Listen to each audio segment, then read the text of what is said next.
up today. I don't know what day of the week it is now. But looking forward to Thursday night.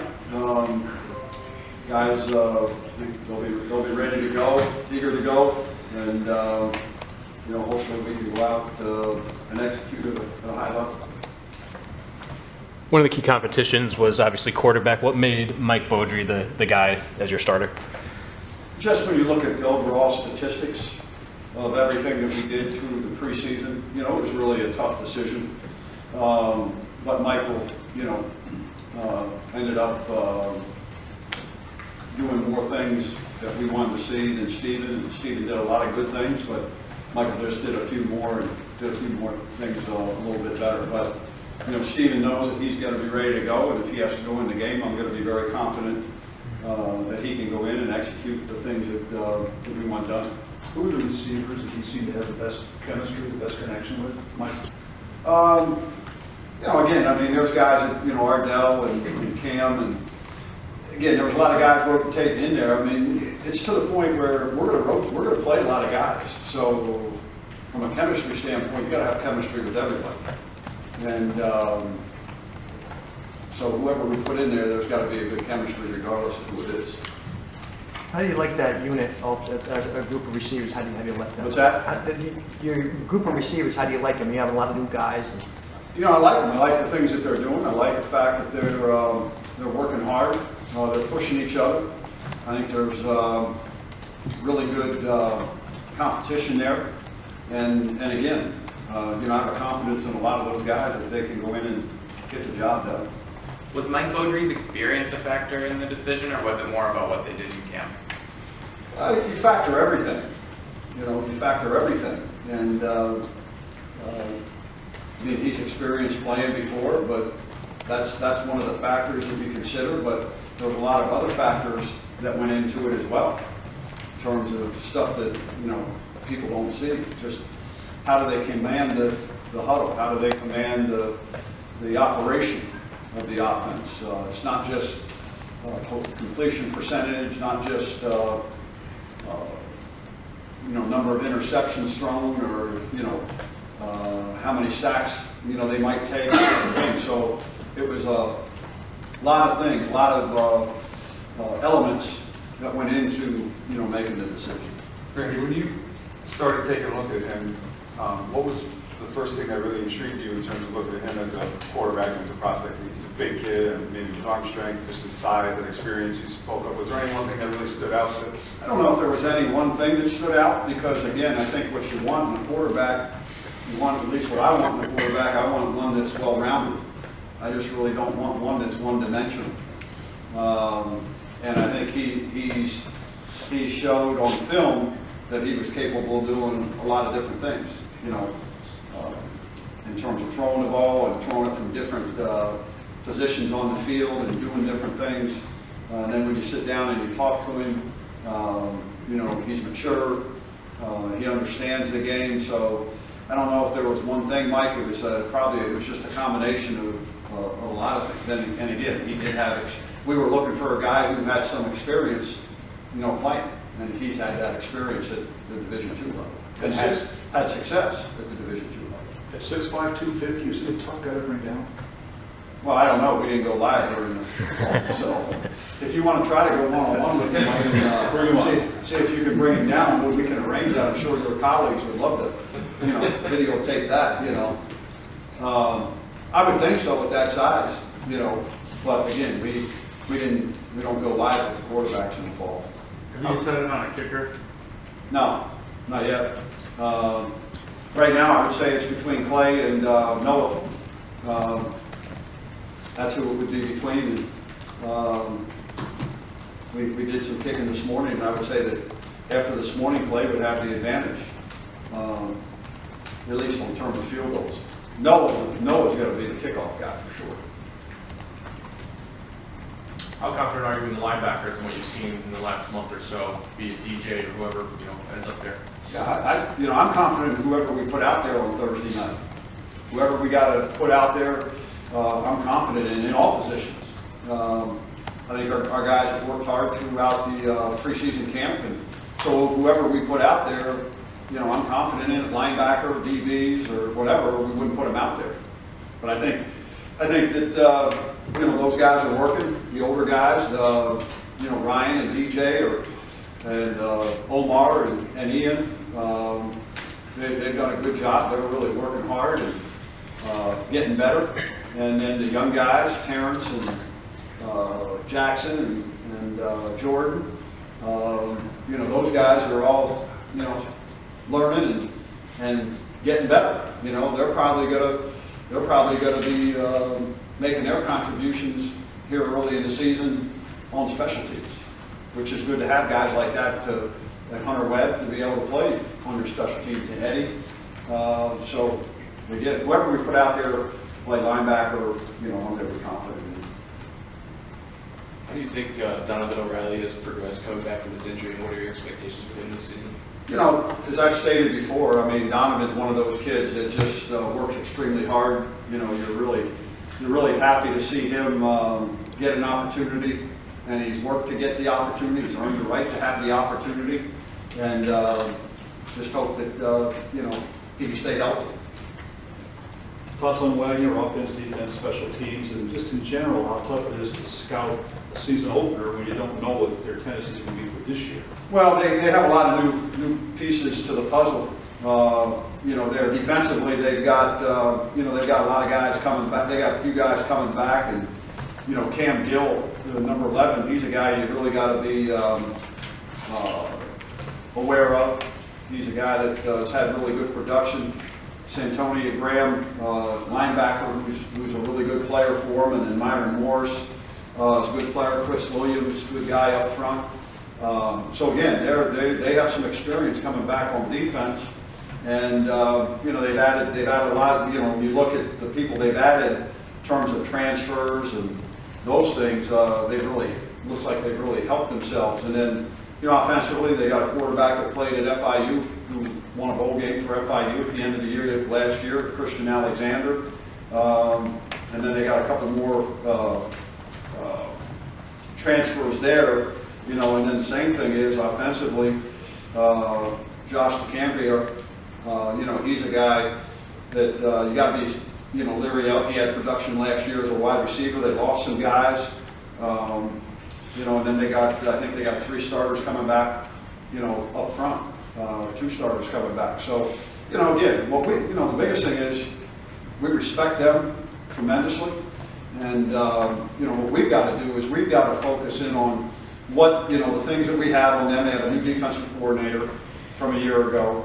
Got a couple new coaches on offense and defense, but offensively, I think the head coach, he runs the show there offensively. So don't think that's going to change too much, but special teams, they use one guy for all 3, and really don't have a true experience return guy coming back. That Myron Morris has some kickoff returns but no punt returns. So again, our thing is you just got to get prepared, and then you got to go out, and what we got to do is we got to execute at a very high level, you know, and we got to be ready to make some adjustments if we see things that maybe we weren't expecting. But you know, the one thing I think is, in terms of who we are, you know, offensively and defensively, and what we've been able to face against each other in the preseason, and then what we prepared for, I think we should be in pretty good shape going into the game. Randy, can you just talk about the roster overall since you've gotten here, how much more improved, how much you like this roster over the last 3 years? Well, I like the attitude and the focus of these guys. You know, they're working, they're doing the things we want done. You know, we still have a lot of work to do yet to get, you know, where we actually want to get. Right now, we're 80 scholarship players going into this week, and you know, I think the one thing we've been able to do is I've been very impressed with the whole freshman class. You know, I've been impressed with them both in the classroom and what I've seen on the field. You know, I think those guys, as they stay healthy and they listen, you know, they have very bright futures. You know, I've been impressed with, you know, the captains in terms of what they're doing. in terms of the leadership. And, you know, it's really enjoyable being around these guys. You know, that's the thing to me is, you know, you come to work and you like coming to work because you like, you know, you like what these guys bring, you know, and they got some personality to them, you know. You can joke with them and they'll joke back with you, and just little things like that. And those are the kind of guys that I want to be around. Guys that you can, you know, bust their stones and they'll bust you back, and you know, and that's, you know, that reminds me of some of the guys a lot of the guys we had here before, you know, and they get it and they understand it. And maybe it's taken guys a while to understand that, but this freshman class, I mean, I've been really, really impressed with them. And then, like I said, but everybody, I think everybody is on board. Everybody understands that there's a role that they're going to have, and if you can show us that you have a role that you deserve to be on the field, then you're going to get an opportunity. And then, you know, if somebody goes down, then you've got to be ready to go in and take over, and then make it hard for that guy to get back on the field. So that's the thing. You know, we talk to them all the time, all preseason, and just even today. You know, injuries are going to happen. You know, it's going to happen in this sport, and but that's why for me to do what I'm doing in terms of our participation squad, all those, I think we're at 67 right now. 67 guys could play on Thursday night. They could play. They need to be ready to play. And then, you know, the guys that are on our developmental squad, what we want to do is continue to develop them, because now that they have the rule where you can play guys in 4 games, some of the guys might not be ready right now, but they might have to go and take a guy from the developmental squad during the middle of practice and bring him up so he could get reps, you know. And he was in the meetings, but, you know, might not be, I don't think it's an issue with the young man to tweak something, but you know, guys just have to be ready. So there's no sense, you know, crying over spilled milk if somebody gets hurt. Next guy up. That's the mentality, and that's what that's the model that those guys got to understand. To me, that's why listing the first team and the second team, as far as I'm concerned, everybody's got to be ready to play. Could In terms of just explain the developmental squad versus the participation squad, exactly what the thinking is there and what the difference I thought I just did that. Well, so just to clarify, so the participation squad is people who might play in the next game, and the developmental squad is people who are probably not going to, is that? Well, those are guys that we're going to keep developing. You know, they're not in a position right now where they can only get so many guys ready to play in a game. But there's guys on that developmental squad, you know, during the week, but are also on the participation squad because they're playing on special teams. So that's the whole thing. Our developmental squad is guys that are, you know, really working and showing guys the plays, but we have guys that are on the developmental squad who are on the participation squad because they're on special teams. So that's the whole thing. But those guys that are on the developmental squad, what I want them to understand is that's why it's not a scout team. We're developing you to try to get you ready to play. And you got to have that mindset that you want to play, because if somebody that's on the participation squad during the week is up there and they're not doing what they're supposed to be doing, you know, then you can go and step in. You know, we don't have a waiver wire here. My waiver wire is my developmental squad. That's what it is. You know, it's like the pros, you know, in the NFL. They have 10 people on the practice squad. So what they hope to do is those people hope that if they get somebody injured, that they'll just take somebody from that practice squad and move them up to be an active player if they got to put somebody on IR. Well, if they don't have somebody that they think that, you know, can't do that, they go out and get somebody off the waiver wire to come in and fulfill that. I don't have that. My waiver wire, you know, is the developmental squad. So I got to keep trying to get those guys better. And they got to understand they got to keep getting better, because somebody goes down, they could be in there.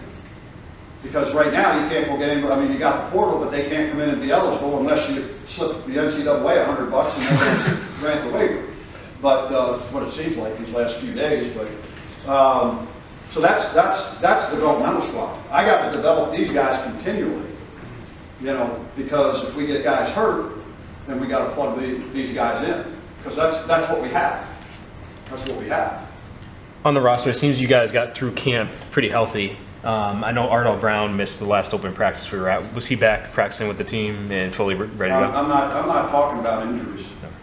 There's too much gambling going on now. If you read what the NCAA says, we can't put out injury reports. So I just want to make sure I don't do anything wrong by NCAA standards. You know, because you know they might put you on probation, take a bowl game away from you. Somebody does the same thing, then they don't give them a bowl ban. So I just want to make sure we do the right thing. I'm not going to talk about injuries all year long. I'm just out here to. On defense, you got I'm being sarcastic there, you know, but I'm not going to talk about injuries. I'm about the NCAA. But I'm not going to talk about injuries all year long, unless a guy that I know is out for the year. I'll let you know if a guy's out for the year. If the guy has to have surgery, you know. But other than that, I'm not going to get into it, because you know what? They're gamblers now, because you can bet on this, you know, it's in the States. Yeah. So, and now you put this information out, you know, so. There's a big thing that they talked about, sorry Jimmy, I don't want you to ask the question, that's why I interrupted you. But that's why we got a thing from the AFCA, and it was a big thing that they were thinking about trying to put out an injury report every week. Mm-hmm. But as coaches, they were against doing that because of the ramifications with the legalized gambling now and betting and all that stuff. Go ahead now, Jimmy. Wait a minute, he's got one over here. No. You have three experienced newcomers on defense, Dylan Harris, DJ, and Diamond Harrell. What's been their impact on the field, off the field, when they've come in and helped you guys? You know, again, I think each one of them has a little bit different niche to themselves. DJ's a little bit more outgoing than Dylan and Diamond. But I like what all three of them bring to the table. I like what they've been doing, and you know, now they're going to get their opportunity to go out and show what they have on the field. This is the 150th anniversary of season of college football. What can you say about the game and what it's brought to society, and just in general what football means? Well, I think it's the greatest game of them all because of what it teaches you. And then I just worry about where the game's going. That's what I'm worried about. What's going to happen in the next 150 years?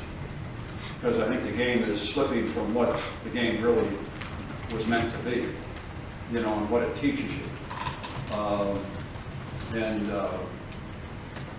mean, I know this. I mean, it's given me a lot personally, and it's taught me a lot because of what the discipline, how hard you have to work, being a part of a team,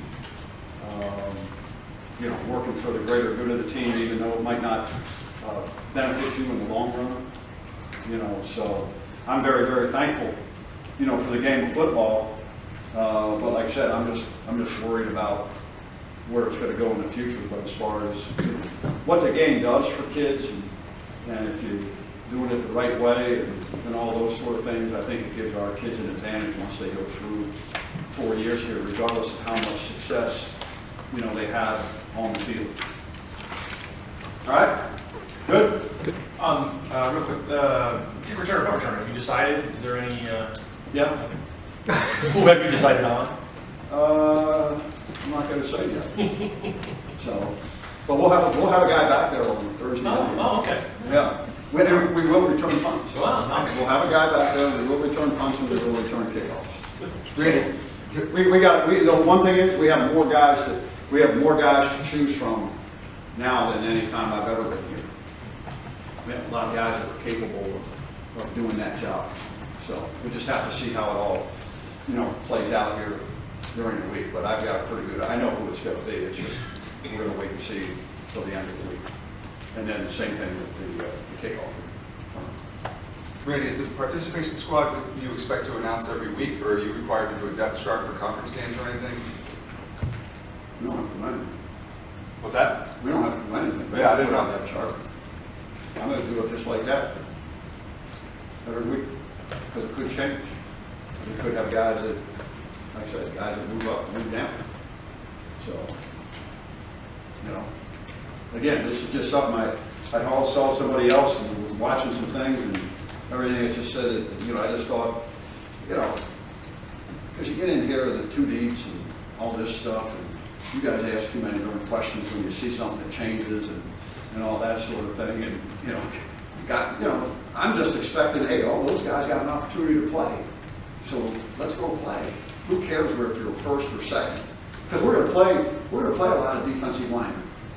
Going to, And those guys that come in certain roles, and what we do from an offensive and defensive standpoint, we're very multiple. So a depth chart is, because I'm not going to get into, when we go into this personnel grouping or that personnel grouping, we got guys that are on the field playing, but they're not listed, quote, the starters in the 2 deep. So I know this. It might not make sense to anybody else, but it makes sense to me. The bottom line, that's what I care about. It makes sense to me, and it makes sense to our players. And like I said, the developmental squad, that's just something I want these kids to understand that are on that. You can get off of it by going out there and showing us something during the week. Because like I said, that's my waiver wire. That's my waiver wire.